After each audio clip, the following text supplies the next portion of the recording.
Donc bonjour à tous, aujourd'hui je suis avec Delphine Boileau-Terrien, la créatrice de femmesdechallenge.com. Donc Delphine est experte dans les femmes qui veulent découvrir et vivre du job qui leur colle à la peau. Et aujourd'hui elle va nous raconter comment elle a créé son métier et pourquoi c'est si important de trouver le job qui nous fait vibrer. Donc Delphine, vas-y, dis-nous qui tu es et parle-nous un peu de Femmes de Challenge et de ta mission au jour le jour. Alors déjà, merci Liv pour cette interview. Bonjour à tous. Donc en fait, mon parcours, brièvement, qu'est-ce qui a fait que j'ai créé Femmes de Challenge? C'est que moi, j'ai un fort besoin de me réaliser professionnellement. Donc c'est aussi une des raisons pour lesquelles je recommande à chacun ou chacune de vraiment... c'est la raison pour laquelle c'est important de trouver et de se casser quand on sent que ça ne matche plus.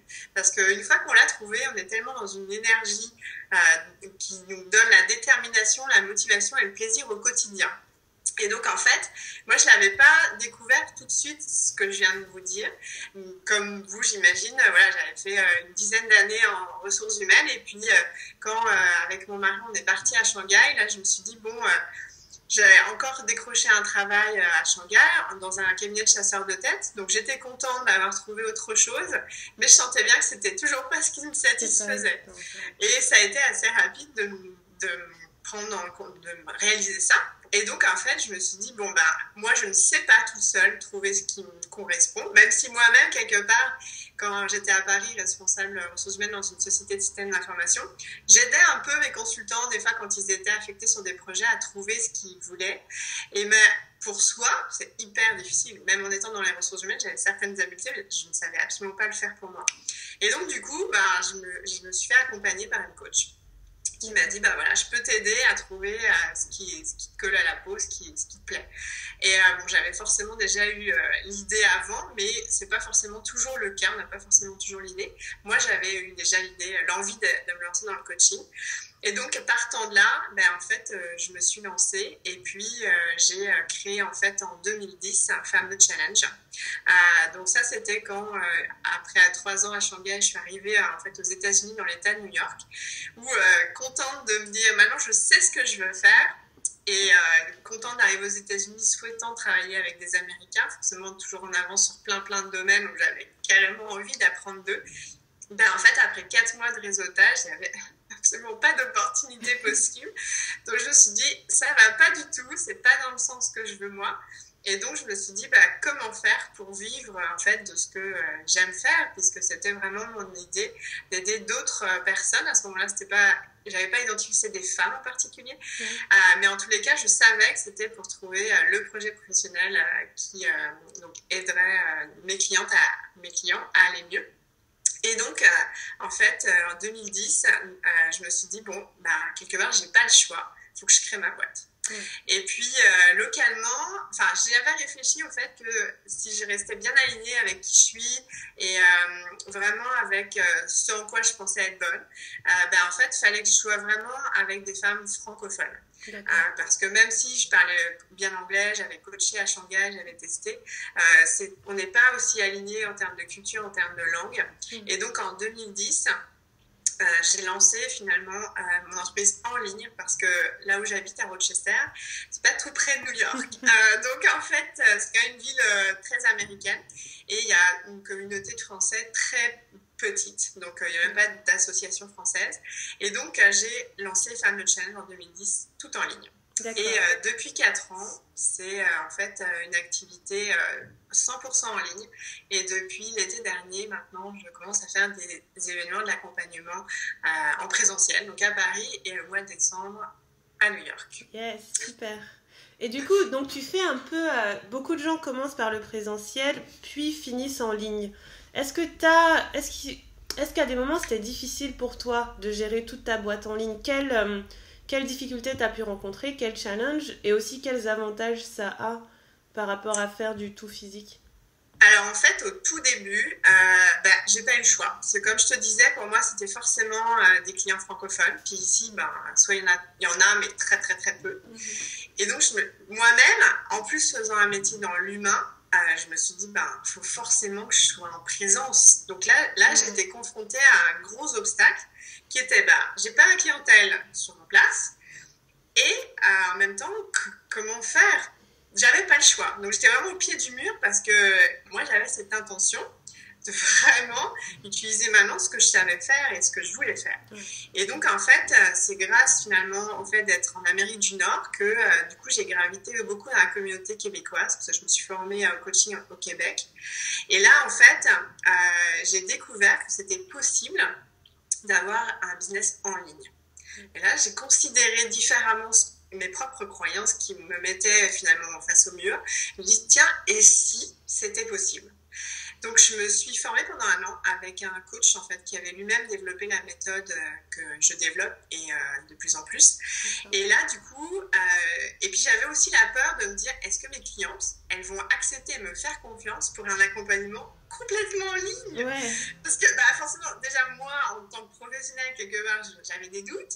Et puis elle, parce que y a un rapport de confiance. Si on travaille vraiment et on a des résultats, il faut un lâcher prise, une vraie confiance. Je dis waouh, c'est pas évident. Et donc quelque part, j'ai mis de côté mes croyances, mes peurs que moi je pouvais projeter. Je me suis dit essayons. Et puis donc c'est comme ça qu'est né Fan de Challenge. Donc en 2010, j'ai dit voilà, mon site existe, je vous présente mes forfaits, c'est tout en ligne. Et j'ai fait toutes les actions que je savais devoir faire. Et au bout de 2 mois, j'avais ma première cliente qui était à Sydney. Et là, j'ai dit yes. Si elle a dit oui, du coup, moi, je me sentais complètement à l'aise à l'accompagner avec des séances par Skype.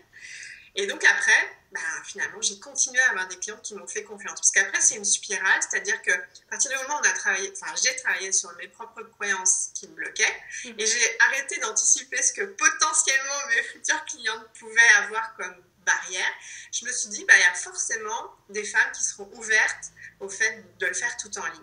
Et puis après, c'est un processus vertueux parce que on a une première cliente, elle témoigne, puis on lui pose forcément la question, qu'est-ce que ça t'a fait ou qu'est-ce que tu as au début peut-être eu comme peur d'être accompagnée tout en ligne? Et du coup, ça aide aussi les futurs autres à dépasser ça, puis à se dire, tiens, et si c'était possible? Et donc voilà. Et en fait, ce que par contre donc pour moi ça a été dur parce que tout en ligne forcément étant quelqu'un dans l'humain, j'avais comme pas de cette énergie de rencontre. Donc au début ça a été vraiment difficile parce que voilà, c'était tout mon ordinateur. Donc j'avais le lien humain qu'avec mon ordinateur. Donc ça a été assez difficile. Donc je dirais qu'après 1 année, ça a pris du temps. Voilà. Et puis maintenant, j'y vois beaucoup d'avantages. Et je vais revenir là-dessus. Mais je considère qu'il faut quand même un équilibre entre du présentiel et du online parce que voilà, on est des êtres de relation. Donc après, c'est à soi-même de voir quel pourcentage on va avoir de clients en ligne et présentiel, mais je dis pas que c'est le must d'avoir tout en ligne par contre. Et puis, je voulais revenir aussi sur les avantages. Forcément, moi, je travaille avec des clients qui sont partout dans le monde.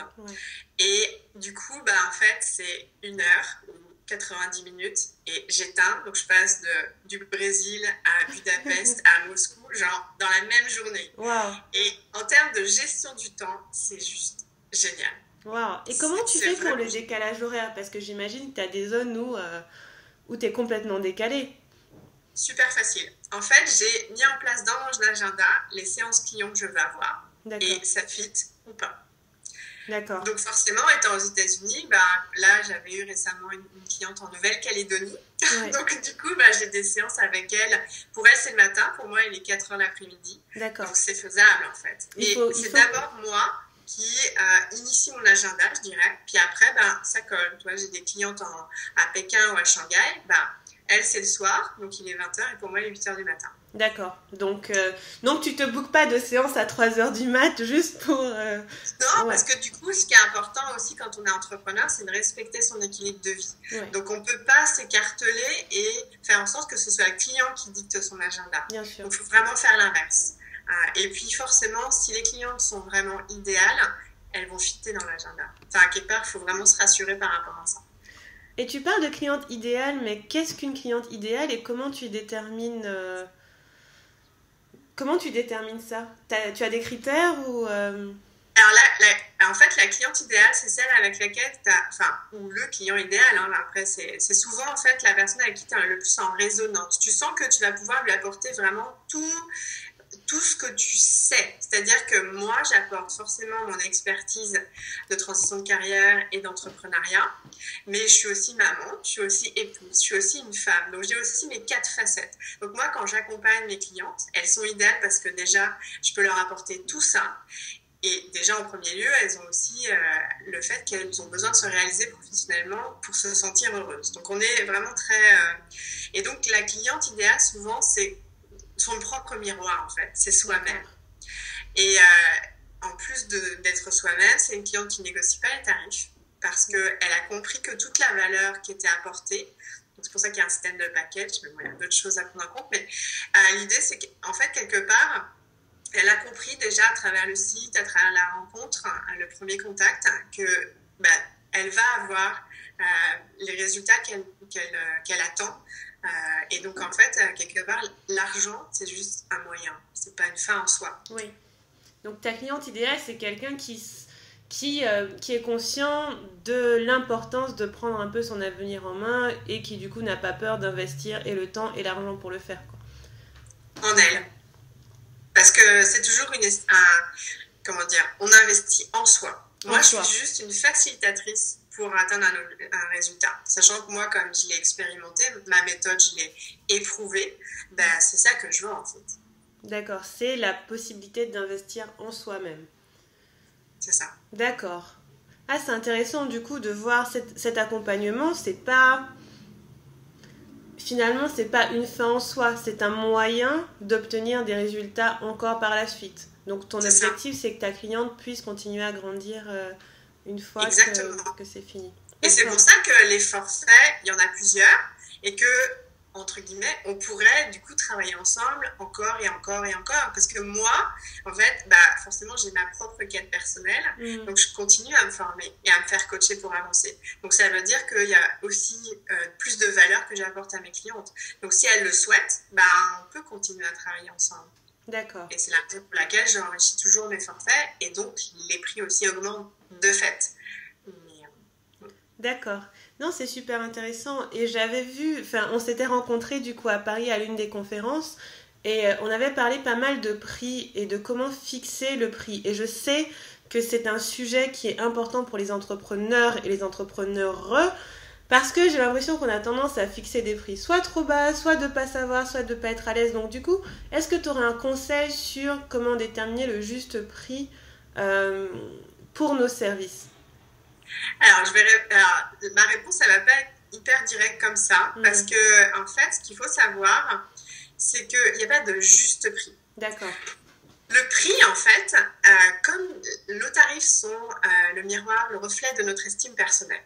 C'est là où ça vient nous trouver. Okay. Donc, déjà, dans un premier temps, pour éviter que ça vienne, vienne nous perturber, déjà, c'est pour ça que je parlais du système de forfait. Oui. C'est-à-dire qu'il faut beaucoup travailler sur la valeur qu'on apporte et être conscient de la valeur qu'on apporte à nos clients. D'accord. Et que ça se voit en fait sur notre site. Parce qu'en fait, sinon on va focaliser sur le prix. Donc déjà, ne pas vendre à l'heure, à la séance, ça n'a pas de sens parce que sinon, comment augmenter un prix quand on vend à l'heure? Parce que sachant que c'est le reflet de son estime personnelle. Tu vois, il y a déjà un enjeu. Oui. Donc déjà, quand tu descends l'enjeu sur la valeur du forfait proposé, donc toi-même, tu prends conscience de tout ce que tu y mets en temps, en outils, en stratégie, en modèle de choses qu'elles peuvent réutiliser. Et ensuite, pour les premiers prix, en fait, on doit être à l'aise avec la valeur que du coup, pour laquelle on est consciente. Et le fait de le dire comme une lettre à la poste. Les tout premiers tarifs, c'est ça. D'accord. C'est-à-dire que, en fait, quand on va discuter avec sa future cliente ou son prospect de l'accompagnement, on focus énormément sur la valeur qu'on apporte. Et ensuite, on dit, voilà, c'est 1 000 €.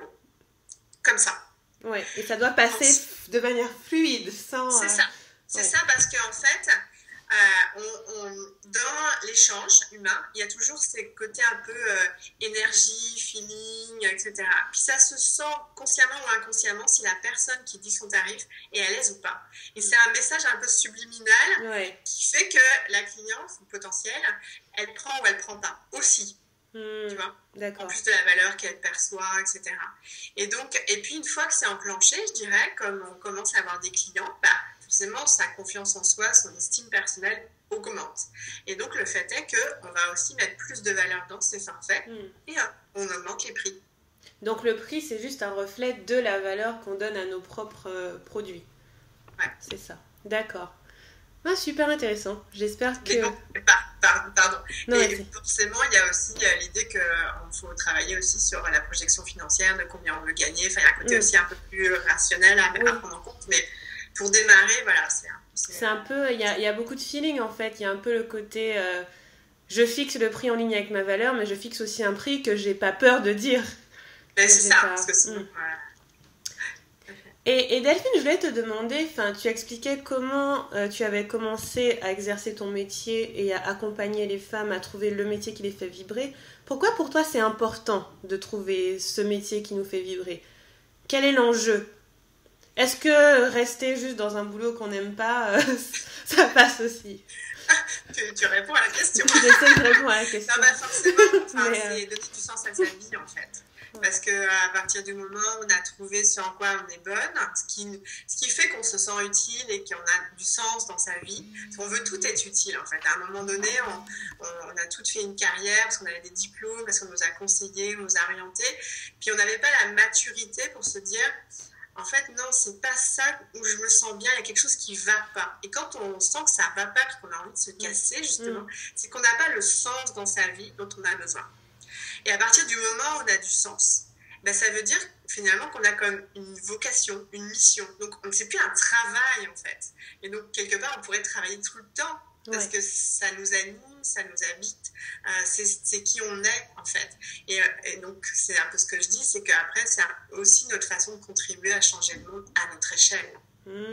Donc, c'est beaucoup plus que juste un métier. C'est sa vie, au final, qui est en jeu. Voilà. Sa vie et notre contribution. Mon programme s'appelle être actrice de sa vie. C'est-à-dire qu'à partir du moment où tu as trouvé ça, tu prends ta vie en main, quoi. Et tu donnes les moyens parce que du coup, tu as envie. Donc après, tu as vraiment tous les moyens pour changer quelque chose.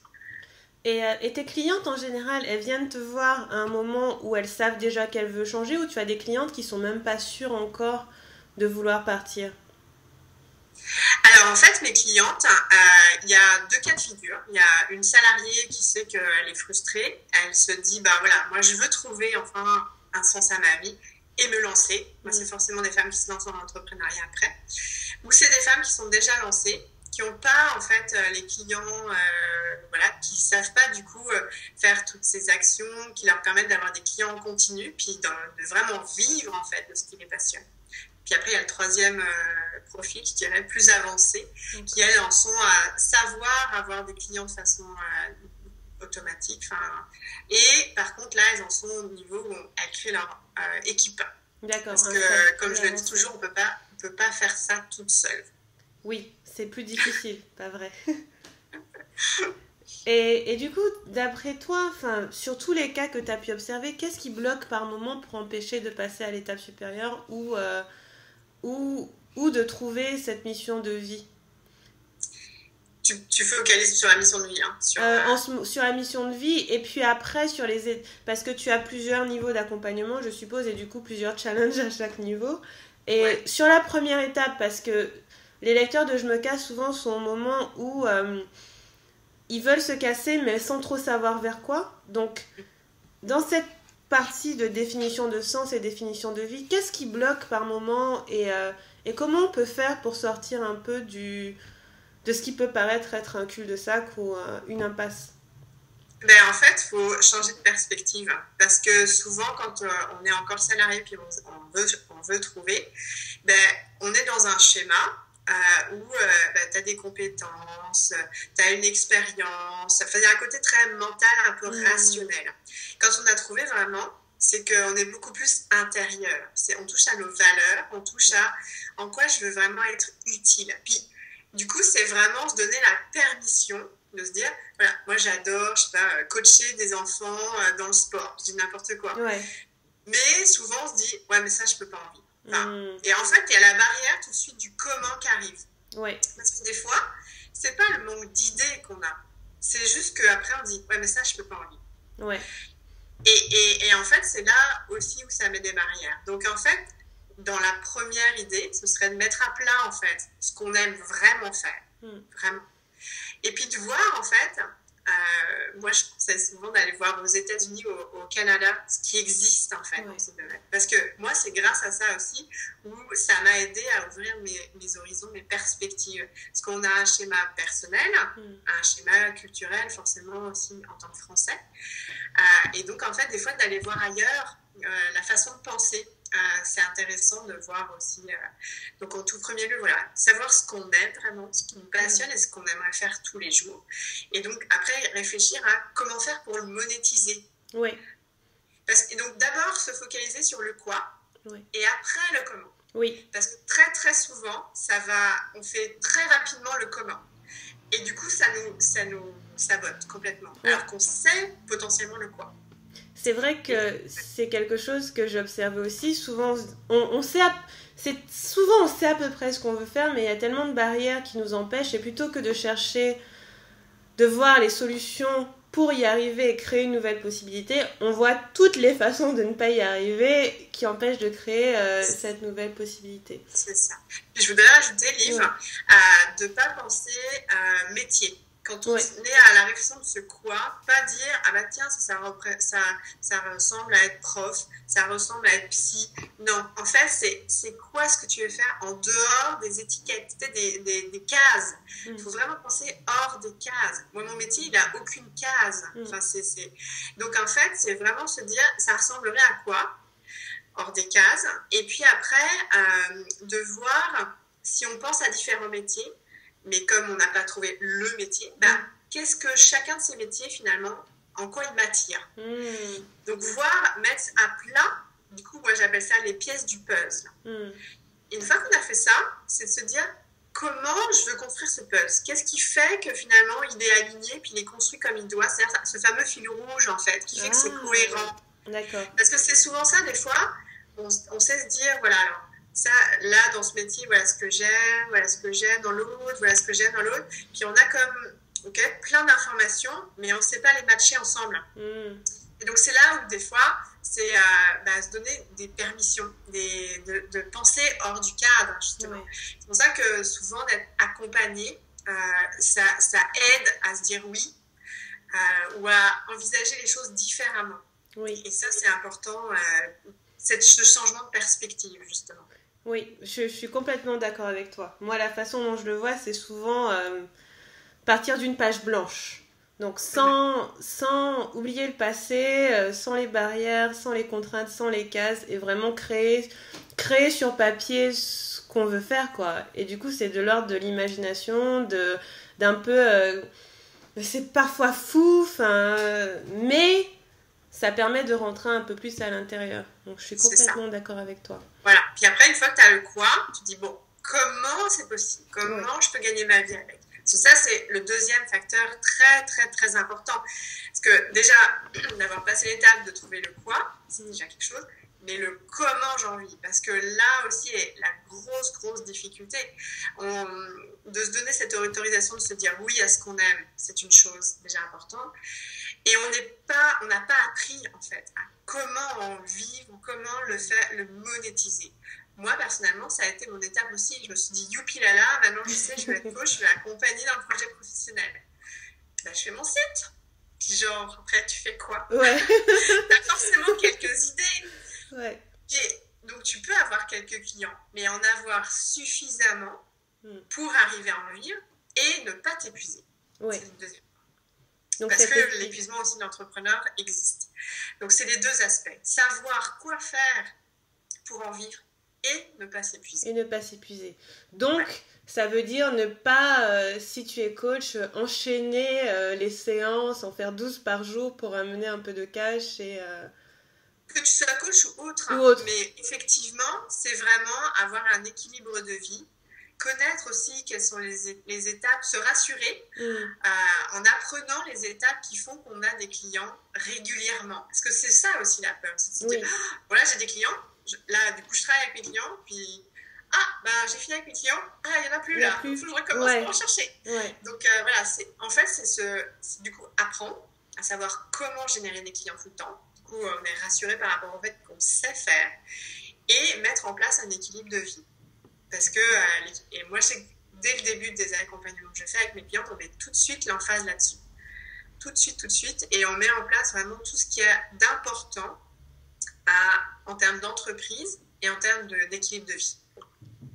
Donc, c'est pas, voilà, ce sont deux aspects qui ne sont pas incompatibles. On ne peut pas sacrifier l'un pour l'autre et vice-versa. Non, on veut tout, parce qu'une fois qu'on a trouvé ce qu'on aime faire, forcément, ça implique beaucoup de notre vie. Mais ça n'empêche qu'on veut quand même un équilibre. Si on a un conjoint, c'est aussi qu'on veut être bien avec lui, puis qu'on a une belle relation. Si on a des enfants, c'est aussi pas pour rien. Donc tout ça, en fait qu'on est heureuse et pleinement heureuse. Mais du coup, il faut un équilibre. Donc tout ça est très important. Et une question que je voulais te poser, c'était... Donc, toi, t'as trouvé, entre guillemets, ta mission de vie. Tu l'exerces au jour le jour. Comment tu détermines la prochaine étape? Parce qu'une fois que, voilà, on s'est cassé, on fait le métier qui nous convient, la vie est belle, tout est beau. Est-ce qu'il n'y a pas un moment où on se dit, non mais maintenant je fais quoi? Maintenant que tout roule comme sur des roulettes. En fait, quand tu es dans cette dynamique-là, tu as beaucoup de créativité. Donc après, c'est plutôt de structurer cette créativité pour pas genre te brûler à dire je dois faire ça, structurons les choses, parce qu'après, quelque part, on a toute notre vie pour y arriver. Oui. Donc l'important, en fait, c'est puis on a cette envie d'aider de plus en plus, etc. Mais toujours dans l'équilibre. Et donc, du coup, il y a quand même une structure à mettre en place. Donc, et ça, c'est important. Ça crée les fondamentaux et ça crée aussi la pérennité de l'entreprise et de nous-mêmes aussi. Parce que forcément, ça vient de nous. Donc, c'est un peu avoir toutes ces idées, mais par exemple, ne pas tout vouloir mettre en place tout de suite et structurer, canaliser, en garder un peu pour plus tard, quoi. C'est ça, le planifier. Moi, jusqu'à encore aujourd'hui, j'ai que des séances individuelles. Et aujourd'hui, en fait, mon intention, c'est de faire du groupe. D'accord. Donc, du groupe en ligne, du groupe présentiel, mais j'y vais étape par étape. Donc, maintenant, je connais très bien mon processus, ma méthode est déployée. Donc, maintenant, quelque part, j'ai confiance à me dire, je peux le faire en 3 jours, le forfait que je fais en 6 mois, par exemple. D'accord, de manière intensive, parce que tu es vraiment carré sur les différents... Et c'est l'avantage aussi d'avoir, de vraiment osciller toujours entre une structure et toujours ce plaisir, cette créativité, mais dans un cadre. C'est pour ça qu'il y a des forfaits qui sont faits d'une certaine façon, il y en a 3, et il y a un processus d'accompagnement. Il y a quand même beaucoup de cadres, il y a l'idée de mettre en place une semaine idéal pour vraiment couvrir tous ses besoins, parce que c'est aussi de là dont vient notre énergie. Donc voilà, il y aurait beaucoup à dire, mais... Ouais, j'imagine, mais c'est super. Mais voilà, y aller étape par étape, se rassurer sur le fait que oui, il y a beaucoup à faire et on a beaucoup d'envie, mais quelque part, on a toutes nos vies. Toutes nos vies. Et maintenant que tu es consciente de cette mission de vie, de ce sens, tout ce que tu fais contribue à... contribue à cet objectif, contribue à cette mission. Oui, ça c'est super positif. Ouais, puis après c'est vraiment une attitude de gratitude. Moi ça me touche de voir que mes clientes après du coup elles trouvent, puis elles en vivent. Puis après c'est comme un rebond, tu vois. Elles-mêmes vont contribuer aussi. Et ce qui moi m'a beaucoup touchée, c'est que mon mari du coup aussi. C'est vrai. Donc, lui est salarié depuis une 15aine d'années et progressivement, voyant que j'ai ouvert la voie, cet été m'a dit moi aussi je veux commencer à travailler sur ma propre transition. Wow. Et en fait, c'est pour ça que je disais que ça dépasse, c'est pas un travail, c'est pas une entreprise, c'est vraiment une mission de vie. Parce que du coup, forcément, tu inspires les gens autour de toi, au-delà de tes clients. forcément, après, on a envie de transmettre des choses à ses enfants. Donc, c'est pour ça qu'après, quelque part, on peut plus reculer. Ouais, c'est trop tard. Donc, c'est pour ça faut pas dire j'arrête. Non, c'est plus possible parce qu'on a envie qu'après, forcément, tout n'est pas toujours rose, tout n'est pas toujours super facile, puis ça, je veux le dire. C'est pour ça que c'est important de trouver ce qui nous plaît. Passion, voilà, c'est quelque part, c'est difficile de maintenir ça dans la durée. Et puis, quelque part, d'être challengé quand c'est difficile. Puis des fois, c'est difficile à différents degrés. Et en fait, la capacité aussi à dépasser ça fait que, quelque part, on devient de plus en plus fort. Enfin, mais je dis pas que, comment dire, mais c'est aussi des fois de plus en plus dur. C'est pas un long fleuve tranquille, hein, mais du coup, quelque part, et c'est une expression qu'on dit, bon, c'est en anglais, mais c'est big breakdown before big breakthrough. Donc, grosse déprime, quoi, avant une grosse percée. Et sachant ça, puis c'est ça aussi qu'on doit apprendre, parce que 80% de la réussite dépend de l'état d'esprit. Donc ça, il faut en avoir conscience. C'est pas le tout de savoir ce qu'on veut faire, savoir amener des clients, savoir équilibrer sa vie. Ça, quelque part, on peut le comprendre mentalement. Mais la différence, en fait, c'est de dépasser les difficultés, c'est de travailler son état d'esprit toujours. Parce que les difficultés, on en a tous. J'en ai eu plein, j'en aurai encore plein. Parce qu'en plus, on dit nouveau niveau, nouveau démon. C'est vrai, c'est vrai. Mais au moins, il faut le dire, il faut le savoir. Et quelque part, ça nous challenge aussi dans notre foi, dans notre conviction, dans notre confiance à se dire, moi, c'est mon chemin. Puis je me verrai faire rien d'autre. Parce qu'après, quelque part, les cadeaux qu'on reçoit, voilà, moi, ça m'a vachement touchée cet été quand mon mari, moi, j'étais en France, il était là, aux États-Unis, il m'a dit, ouais, là, maintenant, je crois que moi aussi, je vais y aller. Oh, super. Voilà, je me dis, ça m'a mis les larmes aux yeux parce que pour moi, c'était comme quelque part reconnaître que j'avais une réussite qui l'inspire lui donne suffisamment confiance. Lui assez sceptique. Non, mais voilà, donc en plus des clientes qui, du coup, après, maintenant ça fait 4 ans, donc ça me nourrit forcément énormément, mais après, on en veut aussi toujours un peu plus pour se dire qu'on a raison de continuer. Ouais. Et tu parles de difficultés, de challenge. Est-ce que tu peux nous en dire un peu plus? Quel genre? Parce que, bon, on s'est cassé et du coup, on veut vivre la belle vie. Quel genre de difficultés on risque de rencontrer en chemin? Il y en a plein. En fait, déjà, la première, c'est d'arriver à décrocher ses clients. Donc, ça veut dire forcément, quand en plus, j'imagine, tu es un peu dans cette énergie aussi de marketing authentique, c'est-à-dire qu'on n'a pas envie de vendre ses services, on veut qu'ils s'achètent. Et ça, quoi qu'on en dise, il faut que nos services soient incarnés. Donc, il faut sortir du lot, il faut travailler son identité, il faut travailler sa marque et il faut soi-même sortir. Moi, donc comme je l'ai dit, j'étais tout online, d'accord ? Donc, forcément, Internet, il y en a plein d'autres, des coachs de carrière, etc. Donc, je me suis dit, je ne peux pas être juste un site Internet avec une photo. Je me suis mise à faire des vidéos. Et ça a tout changé. C'est vrai. Parce que du coup, il y a comme une confiance. C'est-à-dire qu'à chaque fois que les femmes venaient pour une séance gratuite, elles me disaient « Delphine, j'ai l'impression que je te connais déjà. » Oui, parce que je suis sortie. C'est-à-dire que mon site internet, finalement, c'est pas lui qui est en front, c'est moi. Oui, c'est un outil. Moi, dès la page d'accueil, j'accueille. Et puis après, on me voit souvent. Aujourd'hui, sur ma page Facebook, je fais des vidéos quotidiennes quand je fais ma promenade à l'extérieur. Et en fait, c'est nous qui incarnons nos services. Donc, ça, c'est, une des premières difficultés, c'est arriver à assumer, du coup, à se dépasser pour se dire que, voilà, maintenant, pour que mes services se vendent, il faut quelque part que je donne confiance et donc que je sorte. Et ça marche pour n'importe quel service, parce que c'est pas que pour les personnes qui accompagnent. Non, il faut que ce soit incarné. Quoi qu'on en fasse, même si c'est des produits. Aujourd'hui, j'ai une cliente, elle va faire des boîtes cadeaux pour les naissances. Forcément, elle va avoir à sortir, parce que c'est ses valeurs, elle va choisir ses artisans, c'est elle, c'est par elle qu'on vient, c'est ce lien de confiance, c'est ses valeurs, ses convictions qui font que ça tilte ou pas. C'est pour ça que, voilà. Et donc ça, c'est la première grosse difficulté, la deuxième grosse difficulté après avoir trouvé ce qu'on aime faire. Après, c'est de pérenniser. Parce que forcément, on est dans un mode où, maintenant j'ai des clients. c'est génial. Puis on veut gagner plus. Donc, du coup, l'agenda déborde de rendez-vous. Ouais. Et là c'est le risque d'épuisement.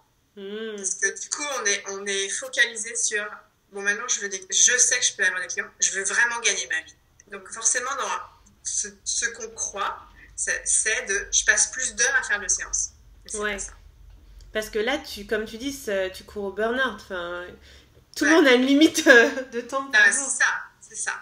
Et en fait, c'est pas ça. Donc ça, c'est la troisième difficulté, c'est de ne pas penser que plus tu as de clients, plus tu as d'argent. C'est pas comme ça que ça marche. Là, tu vas direct à l'épuisement. Donc il y a des leviers qui sont augmenter ses prix, qui sont commencer à déléguer ce qu'on sait faire, mais qu'on ne veut plus faire parce que ça ne fait pas partie de ses talents naturels. Ouais. Aujourd'hui, j'ai 2 personnes dans mon équipe. Une qui gère mon agenda, toute ma relation client, et une autre qui s'occupe de mes réseaux sociaux et de mon site internet. D'accord. C'est pour ça que je dis on ne peut pas réussir seul. C'est parce qu'on nous a ancré beaucoup à nous dire le travail, c'est pas du plaisir. Alors là, donc c'est pas évident à accepter. Hein. Et 2, non, oui, tu peux faire beaucoup de choses toute seule. Mais si tu veux t'épuiser, continue toute seule. Ouais. Donc, pour être pérenne, en fait, c'est vraiment de se dire je ne peux pas y arriver toute seule et c'est tant mieux. Parce que moi, je fais toujours l'image de la pièce montée, tu sais. Donc, au début, tu es en bas, puis tu fais tout, forcément. Oui. Jusqu'à un certain stade. Moi, généralement, je dis, au bout du 4-5e client, tu commences déjà à amorcer, à déléguer progressivement. Parce que l'idée, c'est que tu montes, en fait. Parce que qu'est-ce qui rapporte de l'argent? C'est tes talents. Donc, il faut que tu passes de plus en plus de temps à faire tes talents et à le faire savoir. D'accord. Donc, il y a et exercer tes talents et faire savoir que tu exerces tes talents. Les deux sont importants. Ça, c'est le marketing. La casquette marketing est très importante. Et la casquette, si on revient juste un petit peu en amont sur le fait que c'est pas parce qu'on fait plus de séances qu'on gagne sa vie, c'est aussi avoir un levier avec l'argent. Ouais. L'argent est notre ami. C'est vraiment l'idée que notre valeur augmente, donc c'est normal que nos prix augmentent. Oui, et vraiment accepter ça au moment où on passe les caps et on monte parce que c'est un cadeau pour tout le monde. Nous-mêmes, en fait, on doit prendre soin de soi pour être meilleur et toujours plus. On doit prendre soin de soi. Et donc, notre client a plus de valeur aussi. Et donc, on ne peut pas faire des séances tout le temps. Moi, j'en ai pas plus de 6 par semaine dans mon rythme normal, je dirais. D'accord. Du coup, comment... Est-ce que parce que je suppose que tu accompagnes tes clientes à justement déléguer et passer ces paliers, est-ce que parfois il y a des blocages à déléguer? Parce que moi, par exemple, il y a des sujets sur lesquels j'ai du mal. Il y en a où là j'y arrive au fur et à mesure, mais il y a d'autres sujets où j'ai du mal. Donc, est-ce que tu vois des blocages qui reviennent et comment on peut sortir de ces blocages-là? Déjà, c'est considérer déléguer. Forcément, son entreprise, ça a déjà commencé. Ouais. Donc, on se dit, comment ça, je vais déléguer de mon bébé. Enfin, c'est genre... Puis, on est très contrôlant quand on a une entreprise. Donc, c'est hyper dur au début, ne serait-ce que même d'envisager déléguer. Donc, ça, c'est le premier. Et puis après, c'est faire confiance. Parce que forcément, il faut trouver les bonnes personnes à qui déléguer. Donc ça, il faut s'autoriser à se dire, OK, celle-là, ça n'a pas marché, mais ce n'est pas une fin en soi. Je pourrais en trouver une autre. Parce que forcément, quand on a déjà, d'accepter de déléguer, 2, trouver une personne, de lâcher du lest, quand même en essayant d'être un peu contrôlant, et se dire, ça ne matche pas. Se dire, je vais devoir lui dire c'est terminé. Puis quand je parle de déléguer, souvent c'est des sous-traitants, c'est d'autres entrepreneurs aussi. On n'est pas dans l'idée d'avoir des employés. D'accord. On a l'idée d'avoir une structure flexible en fait. On a cette liberté en fait. Et donc l'idée c'est de considérer que de ne pas avoir peur de faire confiance. Moi, la première assistante que j'ai eue, moi, ça ne matchait pas. Au début, j'étais un peu mal. Déjà, j'avais passé le pas, mais en plus, ça ne matchait pas. Comment je fais pour lui dire ça ne va pas? Et après, forcément, tu dis ok, tant pis, je reprends tout pour moi. Non. Oui, parce que là, tu reviens en arrière. Ouais. Faut trouver la confiance. Puis après, quand on évolue avec sa croissance, c'est structurer aussi et gérer son équipe. Oui. Et donc, toi, ton équipe, c'est une équipe d'entrepreneurs. Du coup, moi, j'aime ça. c'est vraiment cette idée de liberté qu'on recherche forcément quand on veut vivre de ce qui nous passionne. C'est qu'au bout, je veux être libre. Donc la liberté, c'est vraiment de se dire, voilà, moi je veux aussi travailler avec d'autres qui comprennent ma dimension d'entrepreneur. Oui, donc moi, les 2 femmes avec qui je travaille, donc dans mon équipe, parce que j'ai une équipe un peu rapprochée puis une équipe un peu étendue, c'est tous des entrepreneurs. Parce qu'ils comprennent en fait le côté, faut qu'on ait vite des réponses. Quand on fait un projet, en gros, il faut que ça avance. On n'est pas du tout, moi ça m'est arrivé une fois, d'avoir quelqu'un qui a travaillé pour moi.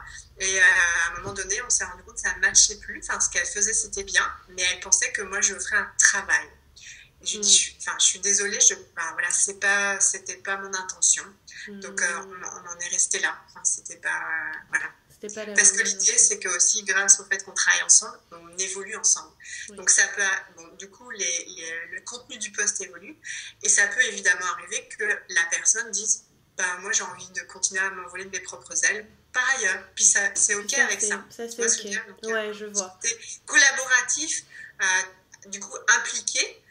Et on en retire chacune pour soi aussi, tu vois. Donc, on collabore, mais on évolue, on apprend, puis on se positionne aussi. On peut à un moment donné se dire, OK, moi j'ai beaucoup appris, et puis là je vois que j'évolue un peu différemment de ta façon de faire ou de ta façon d'être. Et c'est OK, parce que c'est toujours travailler sur son identité et prendre de plus en plus sa posture, quoi. Donc en fait, c'est plus comme plusieurs personnes travaillant sur un projet qui peut, sur une durée qui n'est pas déterminée à l'avance, mais c'est pas très grave. Oui, c'est ça. Puis il faut qu'il y ait quand même une envie de travailler ensemble. Enfin, on est toujours sur ce mode plaisir. Moi, je suis toujours hyper attentive avec mon équipe pour être... Est-ce que vous êtes content de ce que vous faites? Est-ce que ça vous plaît? Enfin, puis qu'elle soit dans mon énergie, tu vois, dans mes valeurs, dans ma première assistante qui aujourd'hui est focalisée sur les réseaux sociaux et web. Au tout début, elle faisait tout. Puis l'année dernière, en décembre, elle me dit... C'est quoi, Delphine, toute la partie administrative, relations clients, c'est pas le truc où j'aime passer le plus de temps. Moi, je veux vraiment focaliser sur tout ce qui est réseaux sociaux et web. Pas de problème. OK. Et du coup, j'ai recruté une autre personne. D'accord. Et c'est super. Super. Et j'ai cru comprendre que ce sont 2 personnes avec qui tu travailles à distance aussi. C'est ça. C'est cette idée de... Puis des fois, j'oublie de le dire parce que c'est tellement mon quotidien. Oui. En fait, puis c'est ce que je recommande vraiment. Je trouve ça intéressant. Donc moi, elles sont canadiennes. Enfin, c'est québécoises. Donc il y en a une à Ottawa et une à Québec.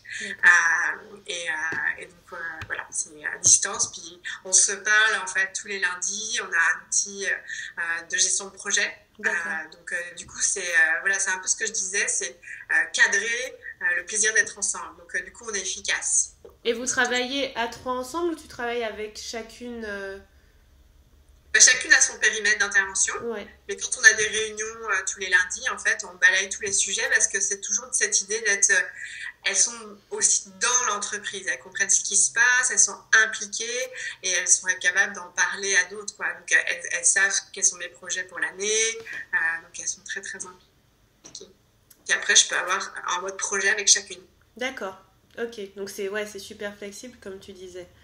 J'avais envie de revenir sur un aspect de ce que tu disais. Tu parlais de mission. Et la question qui m'est venue, je crois que je te l'ai déjà posée, mais je vais te la reposer pour nos lecteurs. C'est, une fois qu'on a choisi sa mission de vie, comment on sait que ça reste la même jusqu'à la mort? Comment on sait que c'est pour la vie? Ou est-ce que c'est pour la vie, déjà? En fait, elle évolue, déjà. Et puis, on le sait aussi en avançant. On est confirmé dans notre... c'est pour ça on dit faut bien commencer un jour, il faut faire une première action. Voilà, il ne faut pas rester dans la réflexion, mais il faut avancer. Et c'est pour ça aussi une des choses, quand on cherche, on veut trouver, ce fameux projet, des fois on se dit « Ah, ça pourrait être ça, ah, ça pourrait être ça ». Puis on réfléchit entre nous-mêmes ou en petit comité de « Est-ce que tu penses que ça irait bien ?» Enfin bref, mais on passe pas à l'action. Et l'action valide bien aussi. Sûr, oui. En fait, l'action valide et nourrit et aiguille la direction que ça prend.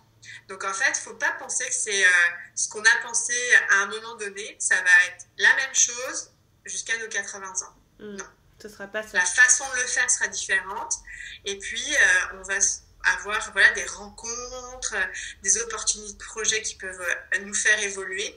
Mais voilà. Et c'est ça qui va nous donner la direction. Donc, il faut avancer, voir les opportunités qui